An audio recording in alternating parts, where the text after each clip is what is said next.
Oke, halo semuanya. Ketemu lagi di episode kali ini ya.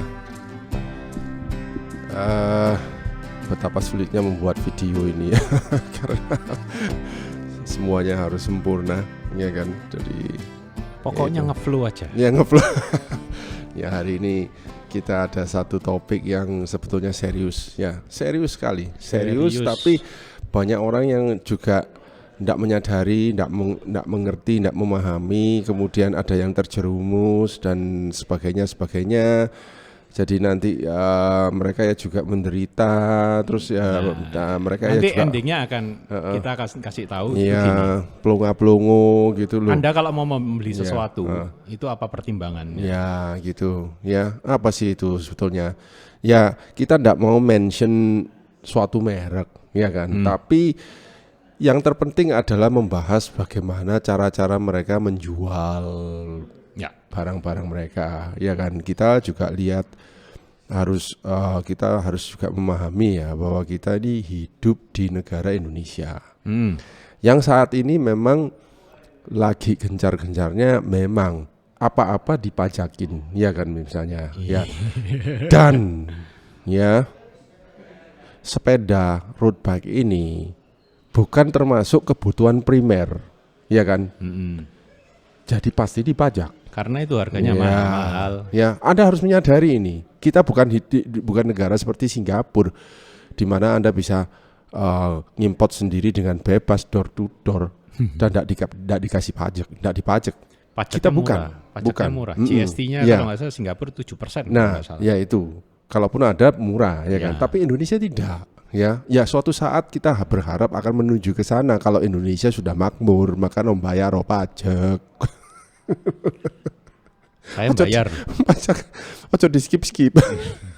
ojo di singit. But anyway, kita tidak bahas soal itu, ya. Nah, ini loh, kita akan membahas tentang merek-merek yang berjualan direct selling. Nah, ya kan, direct selling itu artinya Anda kesotan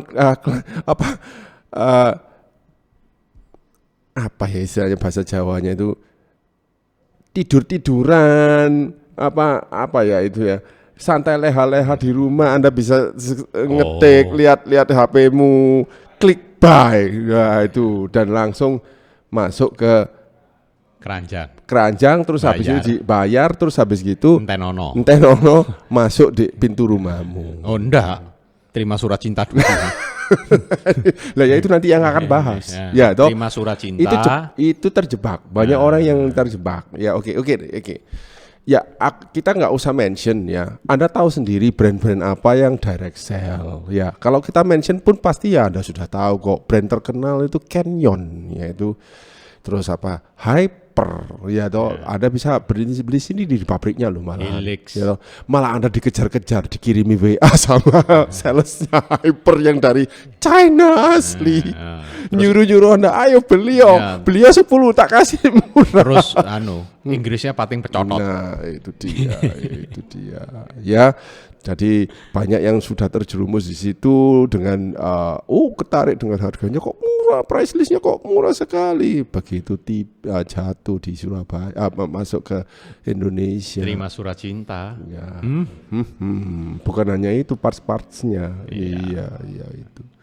Yuk kita bahas ya. Terutama masalah ini yang ada sejak dulu sebetulnya. Bukan hanya yang terakhir atau pada zaman pandemi, tidak, tapi sudah ada sejak dulu kala gitu loh. Ditaruh di tengah aja, biar lunyu, biar transparan. Bahwa kita juga butuh air. Saya butuh kopi susu. Ya, jadi ya itu ya. Canyon ini adalah brand yang kalau Anda lihat dan browsing di website, Anda pasti akan tergiur dengan harganya. Ya, pasti. Saya aja dulu tergiur kok melihat barang-barang Canyon itu.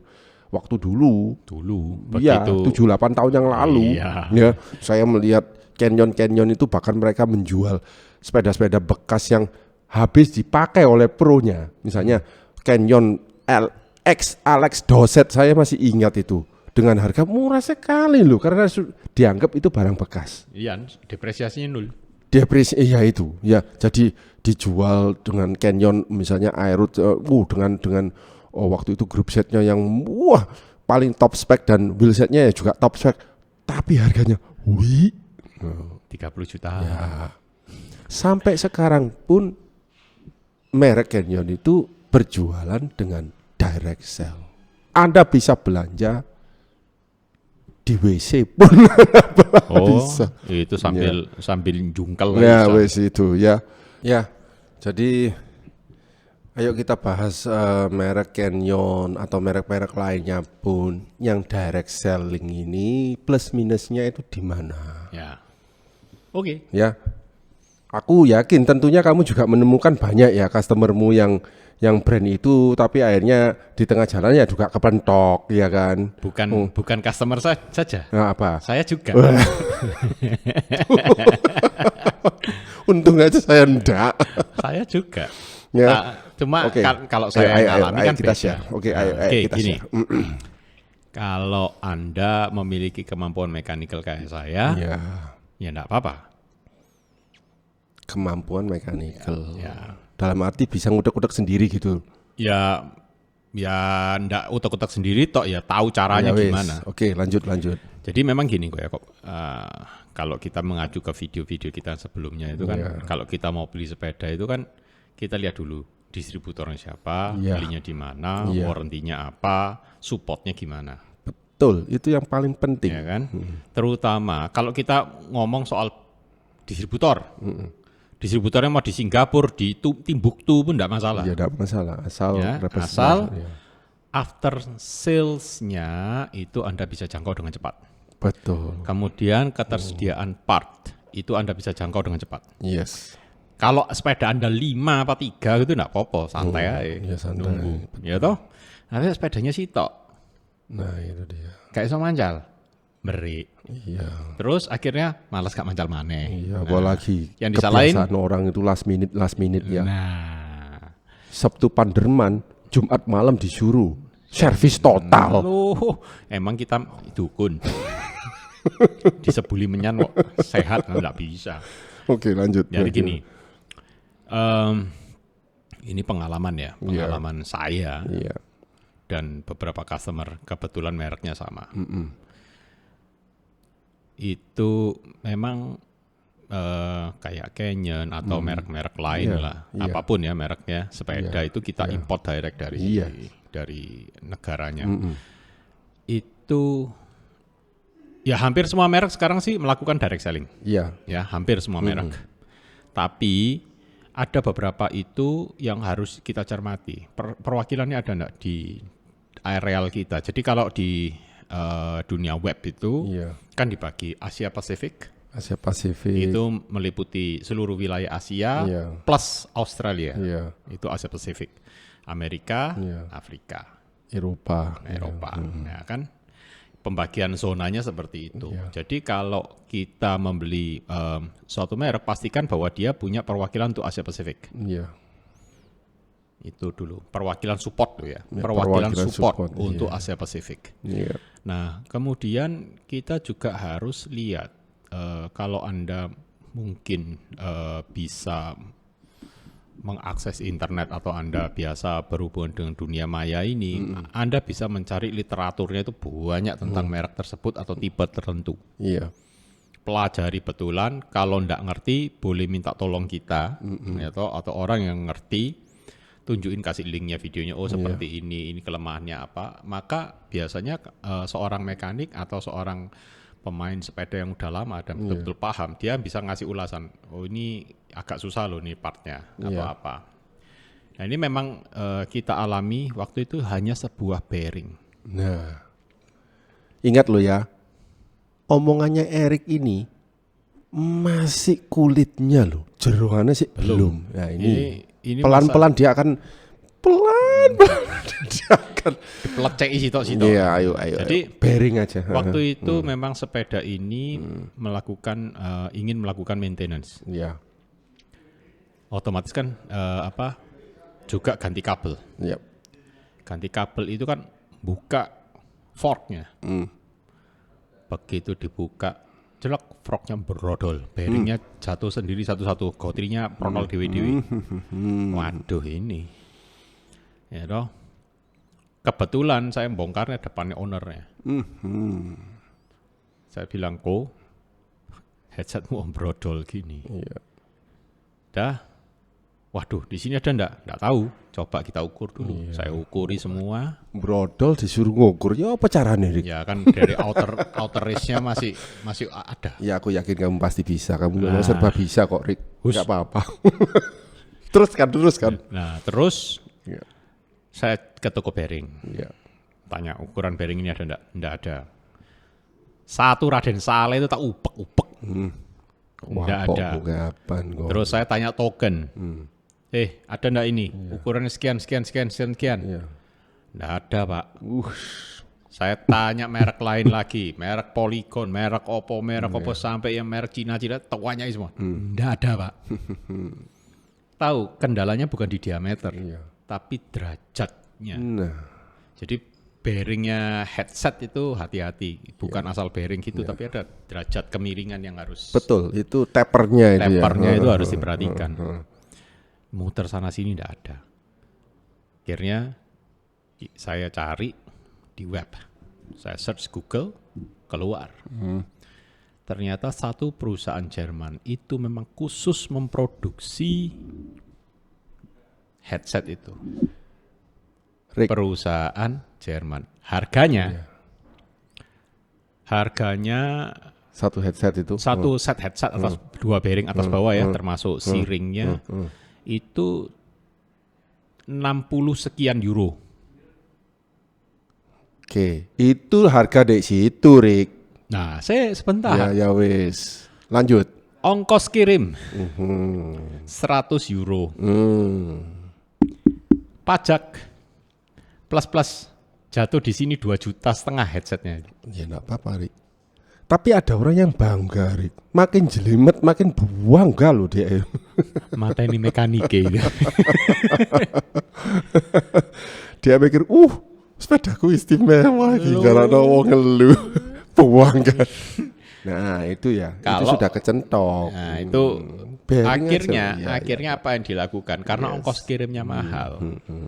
Dia tanya, ya apa yang kirim? Ya udah, beli aja 3. Ya, sekalian. Lah terus ini, ya stoken.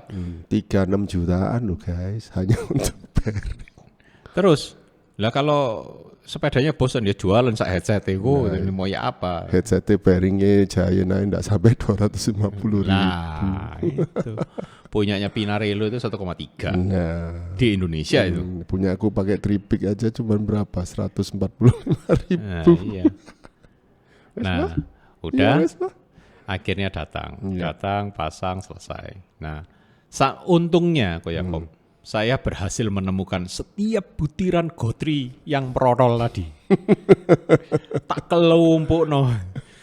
Terus kurang 2. Waduh, iki ya opo. Kan kasihan juga kalau sepedanya nonggok terlalu lama, kan itu sebulan baru sampai. Nah, itu. Akhirnya saya edel-edel cari headset yang gotrinya hampir hancur-hancur. Tak cokiti semua, protoli semua. Oh ini saya ukur pakai sketmat. Oh sama. Oh ini sama. Kurang berapa? Oh 3. Ya udah tempelin 3. Plek-plek kasih grease. Dipres lagi. Saya ke temen pinjem alat presnya. Udah. Silnya saya pasang ulang. Saya pasang plek. Iya headset baru. Baru refurbish. Udah. Customernya enggak tahu kalau saya refurbish itu. Sudah. Saya bilang. Sepedamu selesai kok. Pakai NC.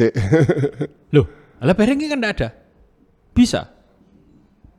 Dengan sombongnya saya bilang, jangan panggil saya. Baik dokter. Kalau tidak bisa. Iya dah. Cuma ya gitu memang. Ya itu satu contoh yang. Enggak, itu faktor luck. Oh faktor luck. Iya itu. Beruntung bisa diselamatkan. Nah kalau kasus yang baru lagi ini ada beberapa merek sepeda itu pakai part yang ukurannya enggak umum. Ya itu. Dan enggak jual partnya. Ya, itu pusing lagi. Akhirnya apa yang harus dilakukan? Hubungannya sama headset. Headset itu kelihatannya sepele. Iya. Tapi begitu masalah ngeluh. Nanti aku cerita tentang parts yang lain ya, yang misalnya yang dari segi vendor ya. Ya. Okay. Terus itu kalau headset sepeda. Ya. Ukuran luarnya sama, ukuran dalamnya enggak sama. Enggak ngeluh. Cari sana sini enggak ada. Akhirnya apa? Dah otak ngakal jalan.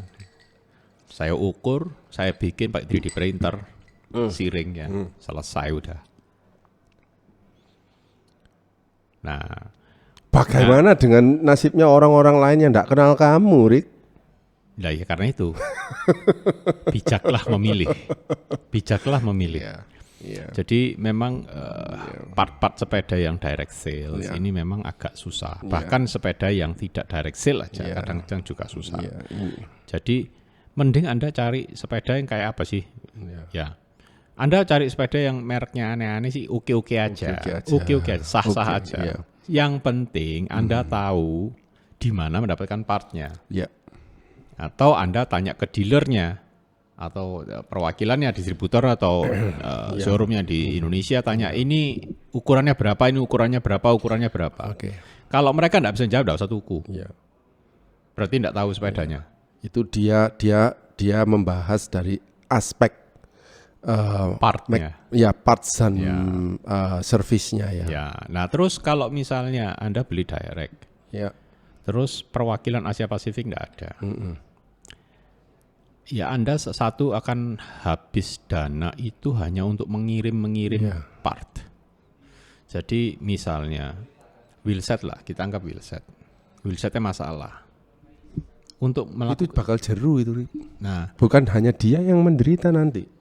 Loh, semua menderita. Iya, orang yang membeli bekasnya akan menderita juga. Kecipratan duka. Nah, misalnya saya beli wheelset direct lah. Misalnya semerek A di Cina sana atau di Taiwan sana atau di Timbuktu. Barangnya datang, saya pakai, ternyata gak tahan.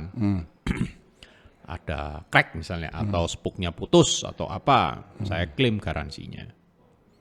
Oh ya, silahkan kirim ke sini alamat kita. Oke. Saya untuk merotoli bayar mekanik. Ya kan? Saya packing, kirim pakai misalnya requestnya dia pakai DHL atau pakai UPS atau pakai apapun, duit lagi. Ya. Terus dia oh ya betul. Ya. Kadang-kadang ya ada yang nakal yang di sana. Ini bukan kesalahan kita ini. Tidak bisa, kamu harus beli.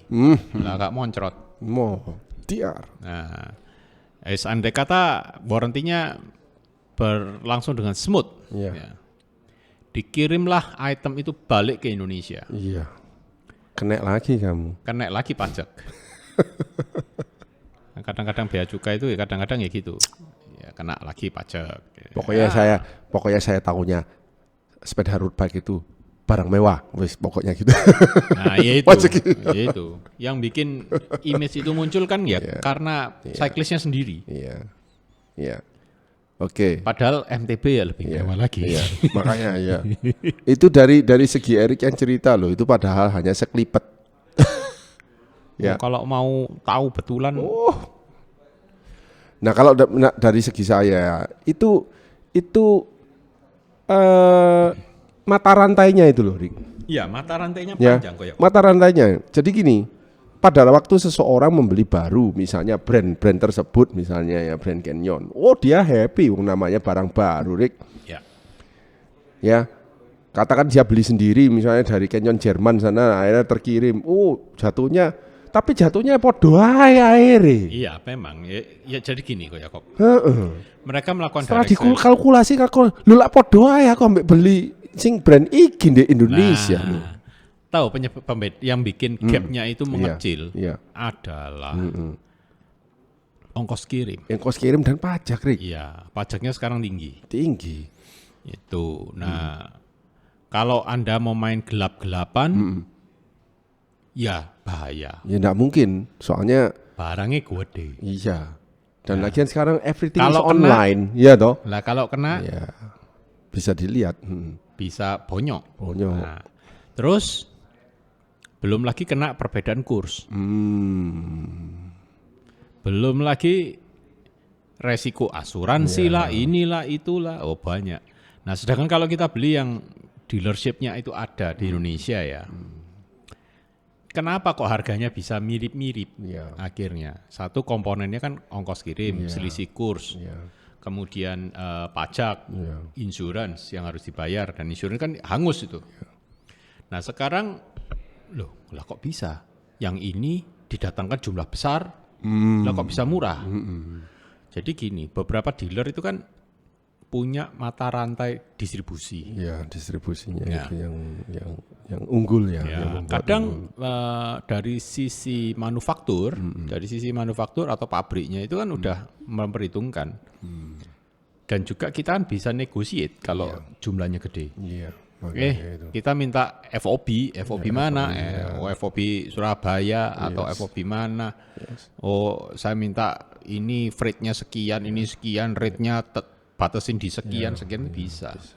Nah kalau kita beli perorangan iso ngenyang, tidak iso.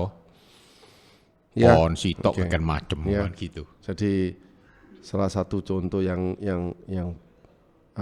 customer kita dia membawa Canyonnya, ya dia beli Canyon memang karena mungkin dia suka begitu ya, suka sekali brand ini, apalagi Van der Poel terus menerus juara, Van der Poel terus kemudian tim Merlier sprintnya.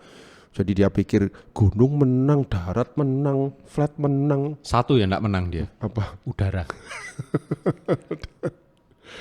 Miber, belum miber. Nah ya, makanya. Anyway setelah itu, dia bangga. Ya bangganya hanya sebatas bangga sebentar. Ketika dia jatuh, RD-nya patah. Siapa yang jual RD-nya Canyon itu? Nggak ada. Ya tuku dewe online. Ya. Akhirnya dia harus repot sendiri, beli sendiri. Solusinya cuma dua kalau gitu. Jadi gini, kalau Anda beli sepeda baru online yang memang direct selling, Anda bisa tanya ke mekanik, ini kemungkinan part yang gampang rusak apa? Nah itu. Beliin sekalian. Jadi ongkos kirimnya murah.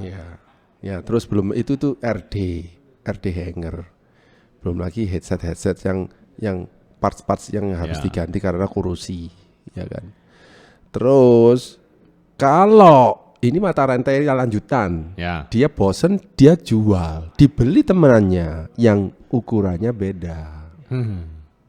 Dipakai temannya ternyata handlebarnya nggak cocok, beli lagi, import lagi dari Canyon karena handlebar integratednya itu tidak bisa pakai merek lain. Karena sistemnya sambungannya di tengah. Ya toh. Ya. Jangan hanya itu. Seat post saja loh harus beli yang merek Canyon asli karena seat postnya Canyon itu aneh bentuknya, desainnya khas punyanya dia, nggak bisa pakai third party, beli lagi, ngimport lagi, ujung-ujungnya dia harus rela akhirnya jatuhnya padahal itu bekas loh ya. Lah koyok baru aku beli ya iku wis. Ya itu kenyataan yang harus dimakan. Harus dimakan, ya. Belum lagi kasus lain. Orang datang titip jual Canyon, ya toh. Begitu yang ada potensi customer beli. Akhirnya tanya-tanya kita, gimana ini partsnya ada? Nggak ada Pak. Kita nggak pernah jual partsnya Canyon karena nggak boleh, ya kan. Semua Canyon batal, wurung, nggak jadi. Akhirnya sepeda itu nggak kejual-jual. Ya wis dikanibal lah. Ya, itulah ya kalau misalnya Anda suka dengan sepeda itu nikmati ya. Tapi kalau Anda berduka karena itu ya itu karena efek Anda membeli sesuatu yang direct selling gitu. Ya direct selling itu selalu ada plus minus lah. Ya, atau kalau misalnya katakan nggak usah ngomong dunia sepeda lah Rick ya. dunia fotografi kalau kamu beli podo Nikon tapi BM itu ya podo ae ngelu walaupun lebih murah. Bahkan sekarang kan kayak merek-merek tertentu yang gini aja kayak kita nggak usah ngomong direct selling. Barang black market deh. Ya toh? Yes. Kita belinya kan di Indonesia itu. Yeah. Terus nomor serinya enggak terregister. Yeah. Di authorized dealernya. Nah, itu juga harus. Bisa beli spare part enggak? Enggak bisa. Nah, ini yang contoh wis gini, Pinarello, Cervelo. Pinarello mungkin masih bisa, Masih bisa. Masih bisa. Cervelo ya enggak bisa ya? Cervelo 100% forbidden. Jadi harus terdaftar nomor serinya. Harus forbidden.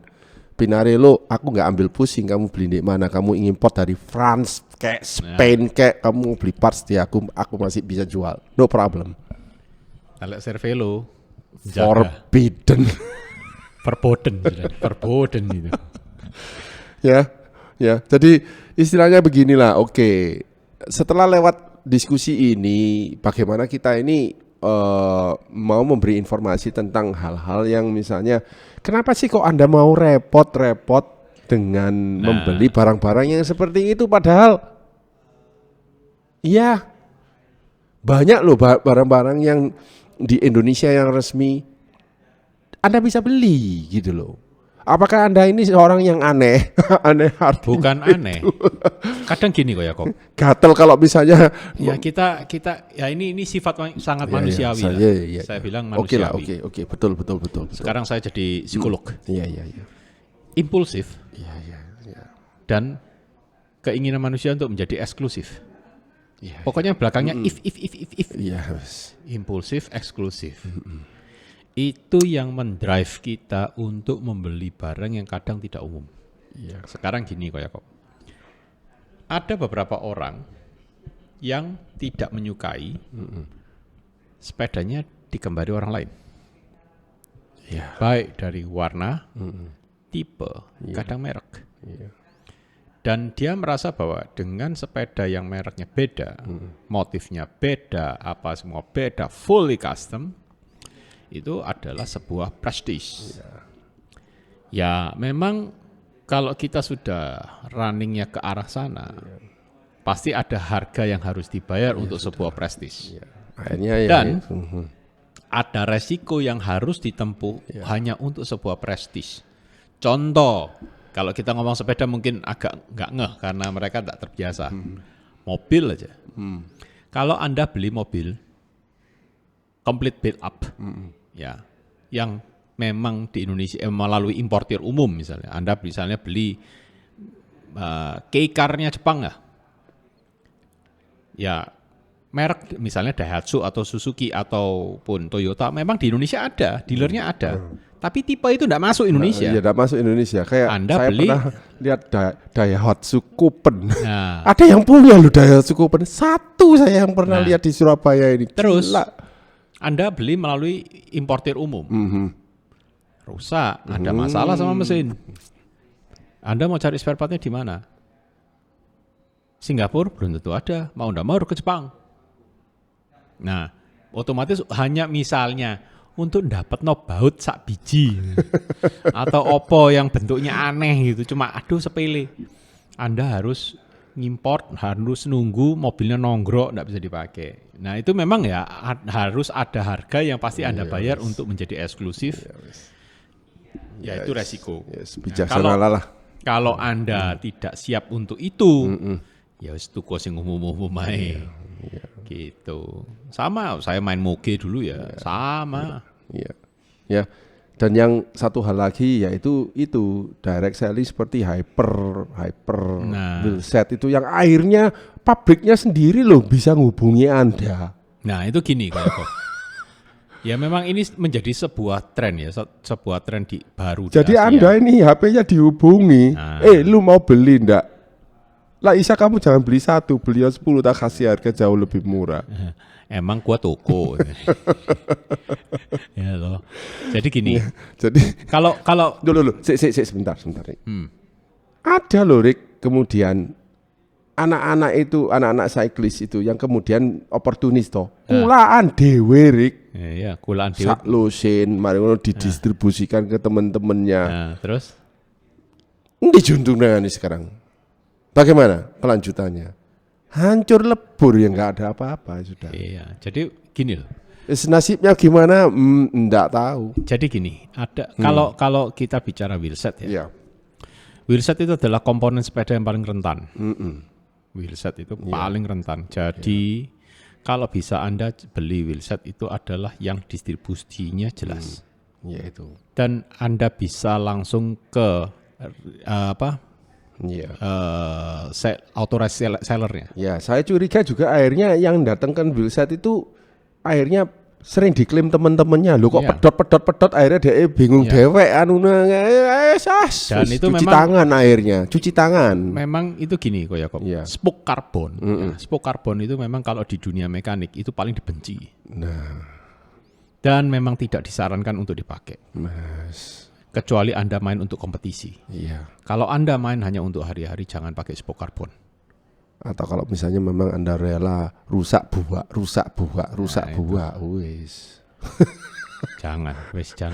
Lebih rusak baik buah 15 juta. Rusak buah 15 juta. Beli lagi 15 juta rusak buah. Enggak apa-apa, duit saya banyak. Saya ini kalau enggak spend 15 juta untuk wheelset itu gatel. Lu beli murah enggak apa-apa, rusak gua tuku nyar kayak wong susah gitu. Begitu ngeliat saldo akhir kok minus ya. Jadi ya gitu. Jadi gini. Kalau wheelset ini saya tidak saya lebih rekomen Anda membeli merek yang tersedia di Indonesia.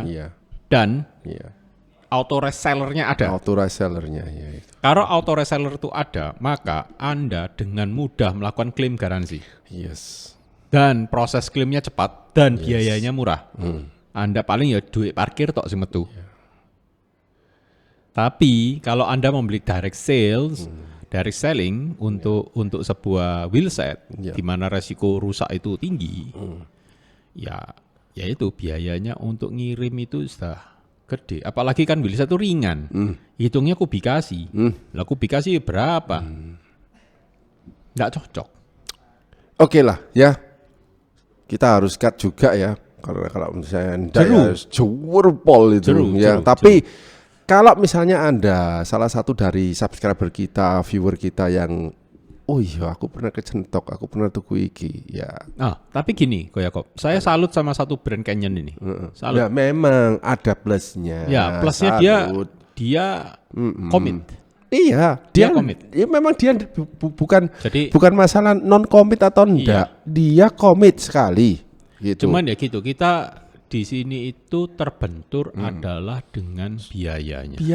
Biaya supply kecil itu loh, ya. Besar biaya. Kemarin minggu lalu aja kecuali kalau misalnya ada temen yang lagi ke Eropa, nginep di suatu tempat. Nah, kemarin titip. Itu loh, ada customer datang, member Freedom mau beli spacernya untuk stem.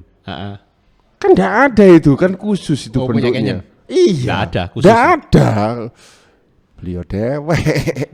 Kalau enggak dikasih ya enggak cocok toh. Kan enggak sesuai bentuknya. Karena punyanya Canyon terutama yang Aerod CFS LX itu Aerod, Aerod itu enggak usah Aerod. Ultimate juga sama kok. Canyon itu road bike-nya sejak tahun 2025 ke atas lah. 2019 ke atas betul. Canyon itu sejak 2019 ya. 2019 ke atas ya. Itu memang perubahannya edan ya. Itu kan Aerod lama. Iya. Kalau itu masih umum. Terus lama-kelamaan kan iki opo-opoan Canyon ini kok tambah lama tambah diintegrated dan bikin integrated aneh-aneh, sistemnya aneh. Dan kalau mekanik itu tidak biasa handling, ya sudah. Selang remnya pedot aja.